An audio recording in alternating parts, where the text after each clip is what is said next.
Welcome to Target Market Insights, the multifamily and marketing podcast. Each week, John Kasman interviews multifamily and marketing experts to teach you how to find the best places to invest, attract investors, and grow your portfolio. You are listening to Target Market Insights with your host, John Kasman. Welcome to Target Market Insights, the multifamily and marketing show. I'm your host, John Kasman, and I want to thank you for joining us for another great episode. Now, if you haven't already, make sure you hit the subscribe button so you don't miss an episode. And if you love this show, if you're getting great value out of this show, do me a favor and leave us a 5-star rating and review so other folks can understand the great content you're getting and that they can get for their business as well. Now, today we're going to be talking to my friend, Jason Yarusi. Jason is an active real estate syndicator and real estate investor, and he's the founder or co-founder of Yarusi Holdings, a multifamily investment firm with over 800 units under management. Now, Jason also hosts the Multifamily Foundation, a podcast that provides actionable content and tools to build and strengthen your business, covering all things multifamily, from finding deals to raising money to asset management. Let's welcome to the show, Jason Yarusi. Hey, John. How you doing? I am doing excellent today. Thank you for coming on the show. And thank you. Jason, I know I kind of went over your bio a little briefly. Why don't you take a minute and fill in some of the gaps and give our listeners a little bit more context to who you are? Yeah, so I got an update. We actually took the podcast and we put Multifamily Foundation into one day of our actually podcast. And the podcast is now the Jason and Pili Project, where we focus on mental fortitude, building wealth, and improving health, just because that's very important components of us and our lifestyle. And my partner at Yarusi Holdings is, of course, my wife, Pili. We have worked together on some other businesses in the past, and it's really allowed us to do everything we want with just creating the life that we're looking for, just that we can pick and choose our time effectively. And of course, now, she's doing a bang up job being home with the kids. Not sure when this will launch. We're in COVID-19 and really just doing a magnificent job doing that. But that it's always been something that we've been looking for. So yeah, we buy B and C assets, 75 to 150 units in emerging markets. The majority of our units are in Louisville, Kentucky. And we focus on improving the operations, whether it's on the business side or the building side or on the management side. We've been doing that back since the middle of May 2017. And of course, we're going into a very, very different time right now. And then we're looking to see what opportunities we can continue to help with. Yeah, Jason, listen, thank you for filling in those gaps. You all were guest of the show back on episode 40, Wow. So a little while back there, and talked a little bit about some of the work you were doing, both with your multifamily investing. I know you guys did some renovation projects and some restoration projects as well at that time. I want to talk a little bit about the partnership, right? Because you guys, one of the things I love about Jason and Pili is you both do an excellent job of that mentality, and you mentioned your focus on building wealth and improving health. And you guys are such a great couple and such a great example of how to work together. I know it's not always as rosy as it appears right in front of the camera, but when you talk about partnerships, what is it like working with your spouse in a business as well as managing all the duties, especially in a time like now where kids are home and you have to juggle what you need from your business partner versus what you need from your wife and the mother of your kids? Thank you for that. And one of the things that's actually, I guess, has made the business relationship easy is that Pili and I, we met as a business relationship where we were working together from the start. And that's how we first were introduced to each other. We were working at this bar restaurant back in New York City that had on some days 20,000 people in there. So to think of the madness that could happen on a pier in New York City with 20,000 people on a Saturday would walk through, it was crazy. And that's how our relationship formed, is us connecting through that. And so we always knew ourselves on the working side first before we became a couple. And so it was that narrative here where we were in a high stress environment where there was a lot of things always changing, a lot of things always happening, and just a culmination of a business growing at the same time. We were able to see that side of it and just find how we worked then. So transitioning that into the different roles we had. I opened up a restaurant, a brewery, sold a brewery, did, working out here, moved to New Jersey, having the family business that we moved into for the construction side. We've always had that work narrative. And the things that have always stood out is that I find that for relationships, sometimes the one thing that really keeps a partnership, especially if it's a relationship, from really working is just the lack of communication. And it can go both ways, whether or not you're working with your partner or you're almost your solo entrepreneur. Sometimes you forget to ask the questions because you think you're doing everything to help. Like, oh, I'm doing all this so I can provide and make the most for everybody. But you forget to check in with your partner, husband or wife, to make sure that that aligns with actually what they want. Because while you're doing out there on your own road or your own discovery, well, maybe you're not having any time, or you're not setting up your core values to the point that you're putting the time back into either your body or your mind or even your family. And so it's not aligning with the partner once, and that's creating a disruption. Or in the partnership, because, you've been a partner, husband, wife, however the couple has been, is that when you go into a business, you don't create clear guidelines or clear roles, or you're uncomfortable to say something because you don't want to offend somebody else or basically step on their toes. And so when it actually gets so far along that something has to be said, the tension is growing so great that you have a bunch of disruption. And that goes on both sides with partnerships and others. I've had partnerships before where it did not end up being the ideal partnership because either we had similar strengths or we weren't clear on the objectives from the beginning of who was doing what. And usually what that means is that one partner ends up doing more of the workload. I feel like I was doing more of the workload, but I didn't want to stress it to the other partner, where the other partner maybe didn't ever know that was supposed to be their role. So having clear guidelines, clear communication is really first and foremost. But the one thing that's always stand out with Pili and I is that we don't fight much because we really, you have to look at how important is this, right? Sometimes these fights that become, in issues, is this really a big deal? Is it really something we need to spend our time on? Or can we just say 5, 4, 3, 2, 1, go back and just have a clear thought process about what happens and what we'd like to do different, and then move on? And generally when we do that, it allows life to go on because, even right now, if we're here for, a couple of weeks at home, and I'm sure people are having a hard time just finding their space, but is this the worst case of things? I mean, is this the worst thing that it could potentially happen to us? And over the course of our life, say we live to 80 years old, say this creates really chaos for our life for 2 years. Well, that's still like 2% of your lifetime, right? So how bad is it that now you have 2% of your lifetime, you still have 98% of your lifetime to have it great? Or if this is only 2 weeks or 4 weeks, maybe that's even less than 1% of your life that you're spending in something like this. So focus on the good, get away from the bad, learn from what you don't like. And when Pili and I came together, we were both in relationships that were not ideal for us. And sometimes you learn so much from, and you can take this from today, you learn so much from what you don't want that when you find what you want, it's easy for you guys to align and have a great partnership. Yeah, you used the word align a couple of times there. And I think that is really important. I love what you said about checking in, because at times when you have that partnership, one person can feel like they're doing more than, the 50% or whatever that partnership agreement is, and making sure you have clear roles and responsibilities. But even still, checking in and figuring out, are you aligned? That's such a critical component. I think the other piece is making sure that you both are looking at the goals the right way. Because what happens is it's easy to set goals and to set priorities, but what happens when those priorities conflict with each other, right? It's one thing to want to grow a business. It's another thing to want to be a great parent. But there are going to be times where those two goals are conflicting with each other. If your business needs an hour of your time, but your kids need your attention, what are you going to do? How do you manage through kind of weighing those conflicting priorities, as well as making sure you are aligned with your partner at every given moment in time?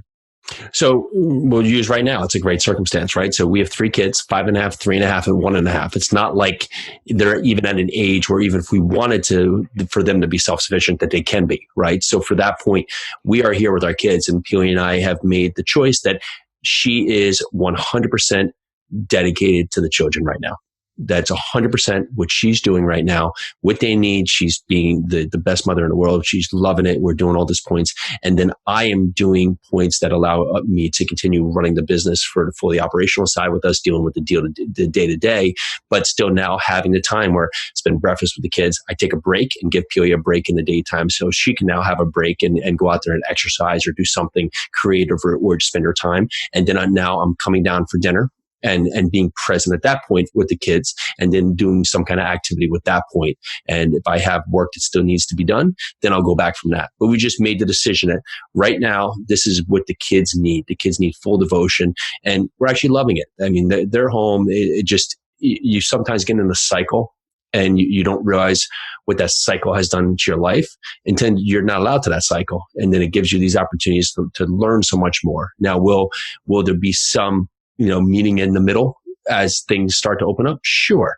But have we learned a lot, and will we use some of this to our benefit in the future now going forward? Yeah, absolutely. What are some of the challenges you see others having when they're trying to gain that kind of alignment? It's really, first part is communication. If you don't want to say something up front because you're worried about offending the other person, well, how can you say it to look for, so let me jump back in that statement. Don't point out the negative, ask for the solution. So many times we want to point out, oh, I don't know, you left the milk out. Oh, you left the door. But is that really a big deal? What is the solution to help that problem? What is the solution here where we can find something of a different narrative? So, I'll give you a silly one, but this is just, like how we think. We have a child lock on some, like chemical products that are under the sink, and it happens to get undone. And forgot to be refastened. It happens continually. So instead of having an argument on this, I run a lot and I have all my running stuff, that's in the closet right there. Instead of making this point of an argument, we actually just made the conscious solution. We took all my running stuff out of the shelf in the closet and put all my running stuff under the sink, and then put all the stuff, the chemicals that are under the sink, in the closet. Okay, there's a solution right there. Kids aren't 6 feet high to go up there and get on a shelf. And ideally, whether or not my running clothes are under the sink or on a shelf, what's the difference, right? I still can just go get them. But now we don't have to have these silly little things that are a part of it. And, I'll give you a quick thing that I heard recently that kind of sums it all up, right? This guy, he sees this kid drowning in the river, and he runs in and saves the kid, pulls the kid out of the river, right? And then as soon as he's out of the river, he sees another kid drowning in the river. He's like, oh, dives back in the river. Boom, gets that kid out. Then there's 2 kids in the river. He runs back in at this point. And guy's getting exhausted, right? He's saving these kids that are drowning in the river. And he sees this guy in a canoe, basically canoeing upstream. He goes, please. He goes, you have to stop. You see these kids drowning. He goes, why won't you help me? He goes, well, I'm going to go up there and stop the guy who's throwing the kids in the water, instead of focusing here on just the kids, right? But that's a story, right? Sometimes we get so caught on what the issue is that we have to take a deep breath and just think, okay, what's the solution to all this?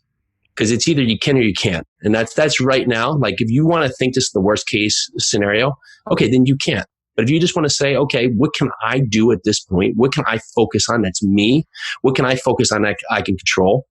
Then you can win every situation. I mean, you can win anything. And especially with partnerships, like, this is a great opportunity for you to find your best life, for you to find the opportunity. Although you still have to work, people still have to be active.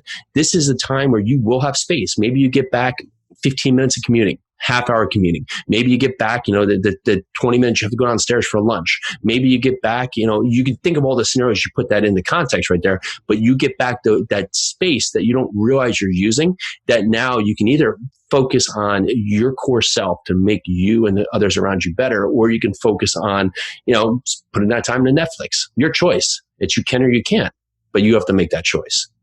Jason, I love that, both the real example you gave and the analogy. But the real example, that's something that is a very easy thing, and one could understand the seriousness of, the kids being able to get into these chemicals and how dangerous it could be, and could understand why there's a serious conversation about that.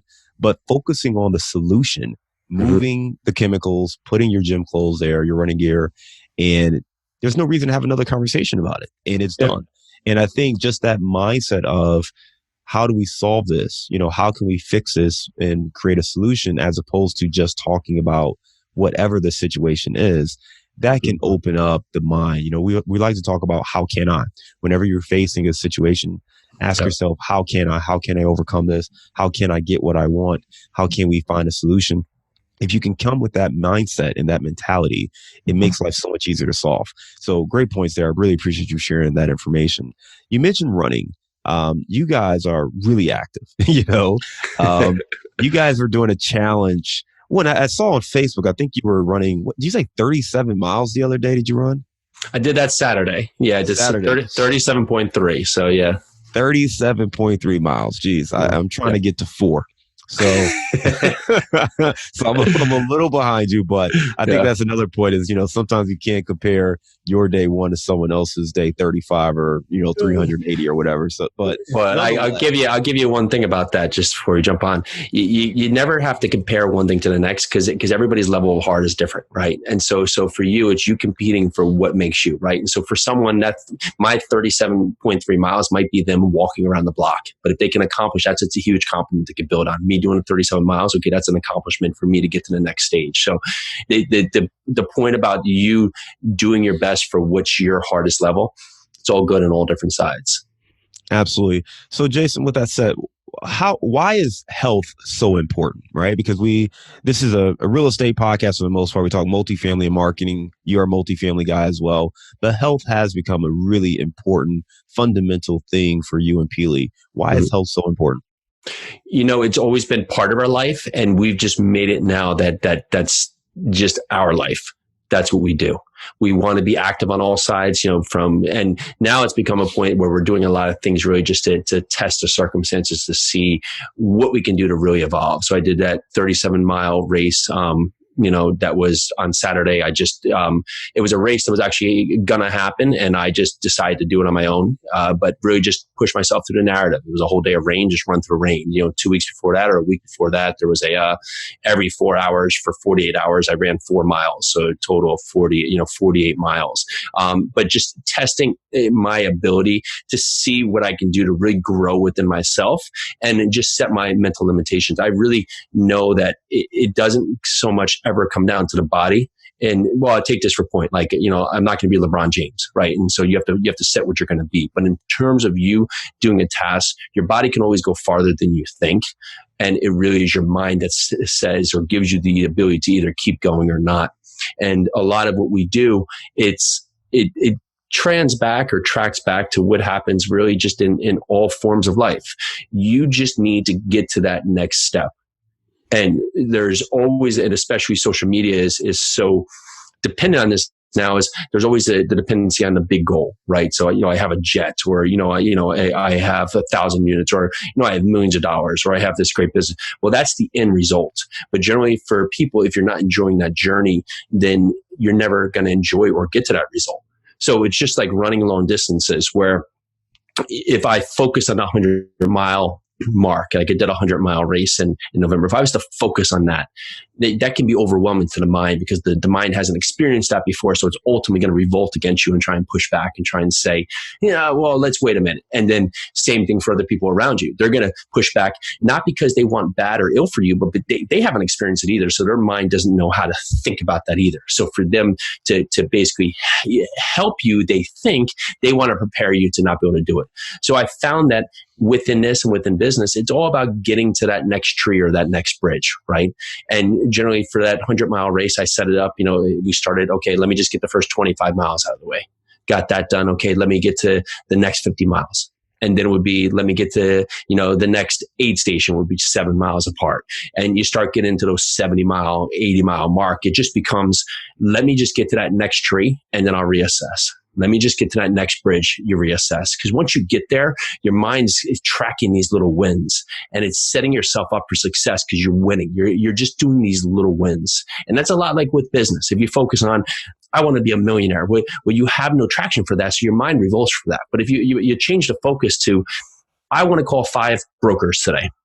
Well, then you track that off. And if the next day I want to talk to 3 investors, you track that off. The next day I want to look at, market dynamics in Omaha, Nebraska, and see the employment drivers. Well, you check that off. Well, if you start building those and each day you start putting a win by it, Well, now your mind, your body, your soul, everything starts feeding back into that winning environment instead of you looking at this point of, well, I didn't make $1 million today. So you just keep losing and losing and losing. And then your mind starts setting in. And then ultimately you start focusing on the wrong objectives because you're not creating your foundation.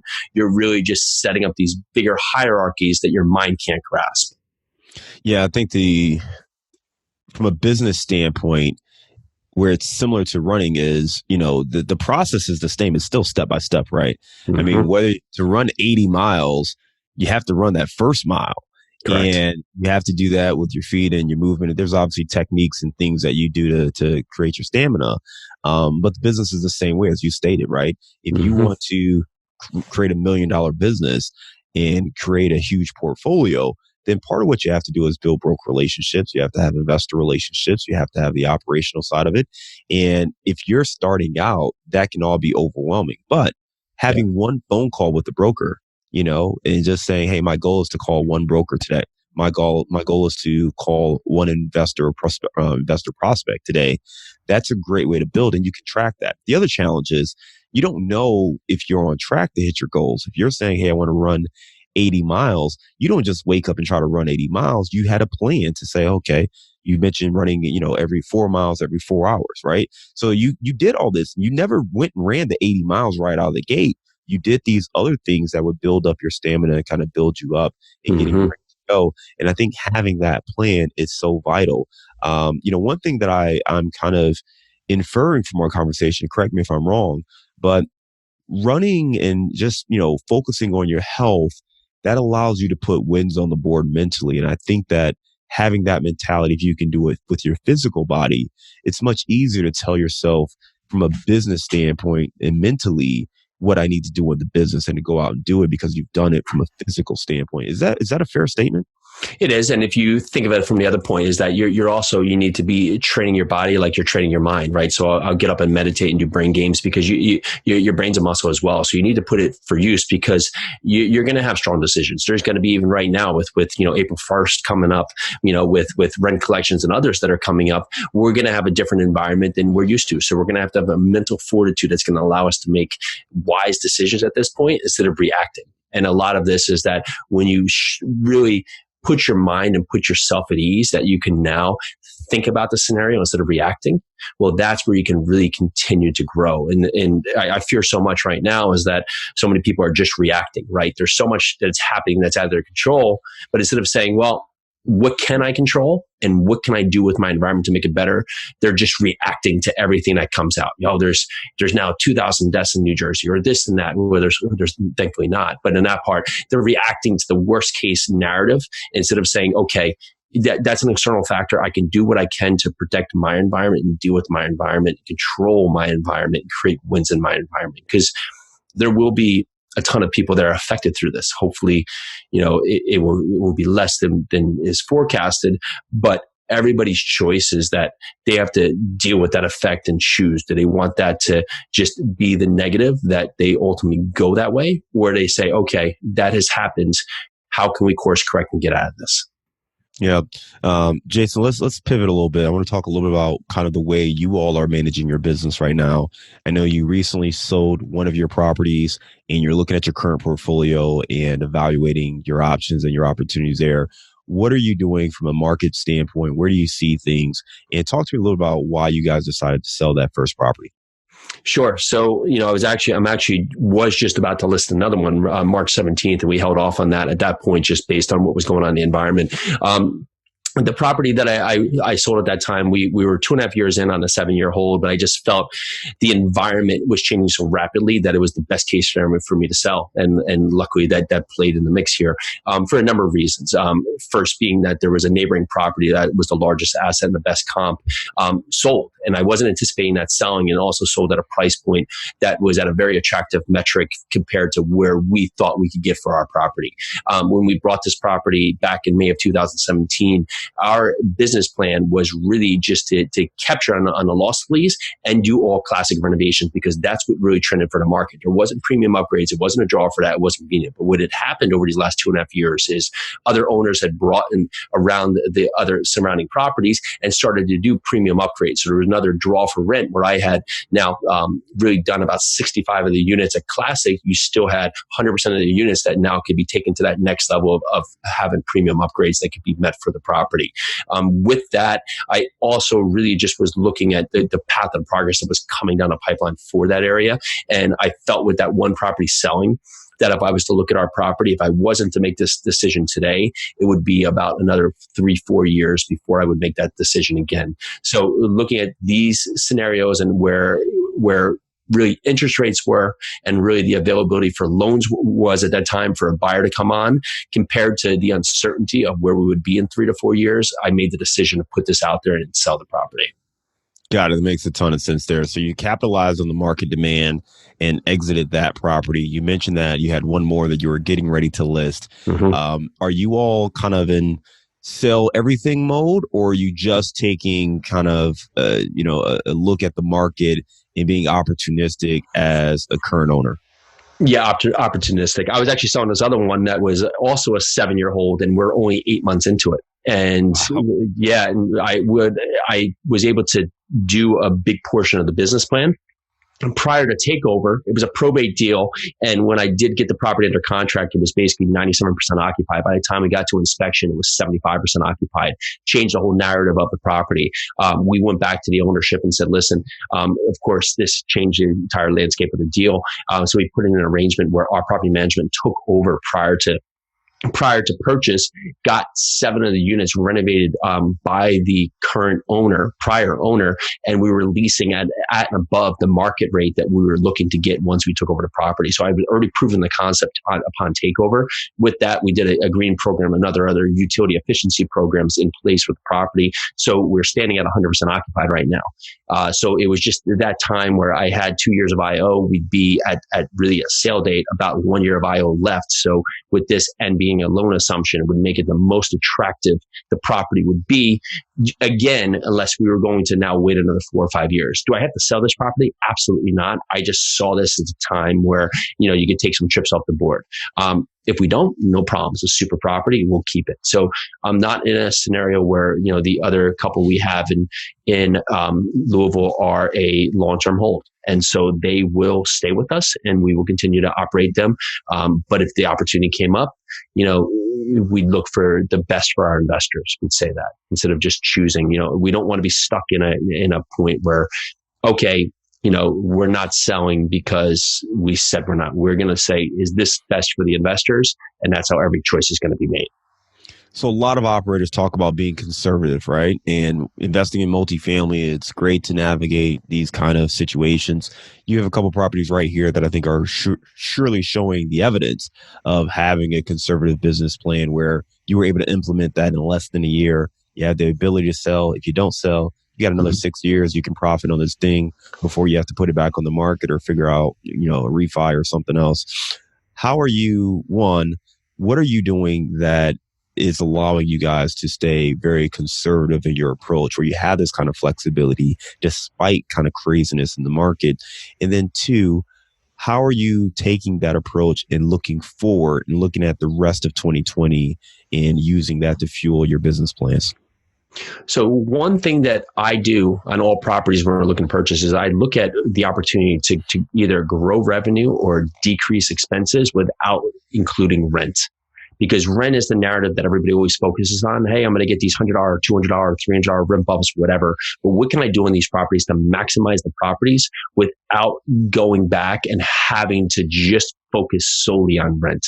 And those are a lot of drivers that are going to come into play now. And we're really honing in on those to make sure, because those are other places too that you can also work with tenants on. So whether it's, application fees or including pet fees that weren't included before, or if there's bill back in utilities, or on the opposite side for the property side, for the expense side, is there ways that you can work on contracts to really just minimize in your contract cost or spread it across others? Can you change up, dates of pickup for garbage? If you don't need it 3 times a week, maybe you need it 2. Can you look at your utility efficiencies for common areas here where you can cut down on costs that are potentially happening across common areas? Can you make sure that you're working with tenants to have a great tenant training program in place for leaks, right? Because a lot of your building, if you is an owner paid property, can you go into these units here and really make sure that you're not just draining out through leaks 20% of your water bill? So you can fix on that. And then now go in and find other utility efficiencies, whether it's, wrapping piping to get back the insulation or changing out toilets to put in low E-flush toilets. Where can we get that back? So that's one of the models here that we're really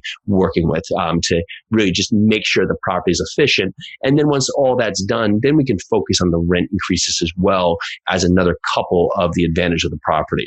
So that's typically on our buy and our repositioning phase. However, now, we're facing a different alternative here where some of this is going to be a TBD, to be determined, right? And we need to assess every risk that's coming up, but think of alternatives that we can do to really just limit or hedge that risk. So we don't accept partial payments. We've now navigated that we are going to talk about that option going forward. So right now, there may be tenants that can pay something, but may not be able to pay full payment. We didn't do that before, but we are now investigating that. We're creating more options here, especially with the limitations of them actually going to the leasing office where they can pay by credit card, pay by ACH, pay with different ways here to facilitate on payments on that point. We've cut down for really safety at this point and really for health, the fixes that are happening, like a blind, like a window blind is broken. We're not going to go in there and fix that right now because we don't want to have our staff or the tenants at risk of having extra exposure. So we're really just focusing on in need, very demand items that have to be fixed. So do what we can on that, because you're going to look right now with so many people that are at home. You have to counterbalance what you can do and also understand that your utility bills are going to be much higher because you're going to have people that were maybe out, 6, 8, 10 hours a day that are now in the apartments using the lights, using, the water, using everything else in the building. No, it makes a lot of sense there. And Jason, I got to back up real quick. I love what you said about the way you approach your business plan, going into it and looking at places to drive the NOI, the net operating income, without touching rent. So you can do that, but you want to see where the value add opportunity is without the rental increase first and foremost. Mm-hmm. That way, that you have multiple levers you can pull before you just run to, we're going to, put $5,000-$6,000 into the interiors and drive rents up $100, $200. So I love that. I think it's a great plan to make sure you're being really conservative and finding undervalued assets with a greater asset upside potential.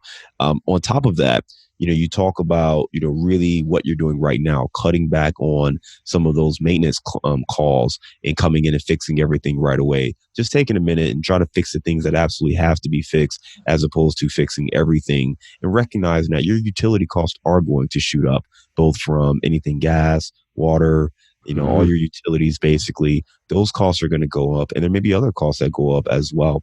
So just being mindful of that and really trying to make sure that you're in a position to react as you go forward with your current portfolio. Jason, I want to go back a little bit because one thing that jumps out to me kind of goes back to mindset. And as we talked about mindset, there are people who are looking at the current environment, and really this is a time where I think a lot of folks are reevaluating both themselves, their financial plans, their business plans, the way they operate, and people are looking to invest in themselves. And anyone who's listening to this right now, they're making a conscious decision to try to invest in themselves to become a better person, whether that is a better investor or just trying to figure out ways to move themselves forward. For that person who maybe hasn't, built up some of the mental fortitude or the mental muscle that you have built up, what are some good tactics or strategies to help get started? I think the calming your mind is the first part. So I did start meditating a number of years ago, and that's very important to your day. And finding consistency and routine, because you can always track back to consistency and routine, and that can allow you to really have the growth when things are really in chaos mode. I think about this a lot with pilots, right? Pilots at every point are always doing their checklist before taking off, always preparing for the worst case, and they have a routine just because when that worst case happens, and I'm not a pilot, but I know when that worst case scenario happens, they don't want to have to think about how to react because they want to have the natural ingrained exposure of this is the steps I do because it's built into them because they've done it through repetition so many times. And when you create that repetition with yourself and your minds, it allows you to push through because this is what you do and this is who you are, and not have to think, okay, how should I react now? It's just, this is who I am. Because right now it just does come down to it. You either can or you can't. And that's just the two sides of it. If you can't because you're telling yourself you can't, okay, game over. Or you can. And everybody here can. It's just a natural choice that you have to make to stop putting the outside focus on others, on who can I put the blame and take it off, and really just take a core look at yourself and say, okay, I'm going to tell myself I can today. What does that mean? If that's, get back to it, I'm going to get up and I'm going to wake up 5 minutes earlier so I can have 5 minutes of peace before the kids wake up. Check. I've done that. Okay. My body. I'm going to take a walk with the kids if you have kids or myself, and I'm just going to get around the block. Okay, cool. I did that. Going back to now, growth, right? I'm going to read something productive, 10 pages of it instead of maybe, okay, if you want to put Netflix on, do this before you put on Netflix on, just 10 pages. And lastly, your business, right? If you are now in a spot where your business needs to change and adapt, well, okay, what can you do to build that into it? So a lot of restaurants are having a really difficult time, and I hope they can survive at their own point. But going back into real business, what can they do now instead of just having all these points where they're now safeguarding for the potential of this happening again or something else? What can they build back into their business? And I think a lot are like deliveries, right? Maybe they were too busy to implement a delivery process before, or a catering process or something else. But now they're doing that. Can they add that revenue stream back into their core line of business and still operate efficiently here where they can do this? Or maybe they didn't have a marketing presence before, a Facebook page, and are now driving people to their business and getting brand exposure. So what can they gain from this time that can be used when business does go back?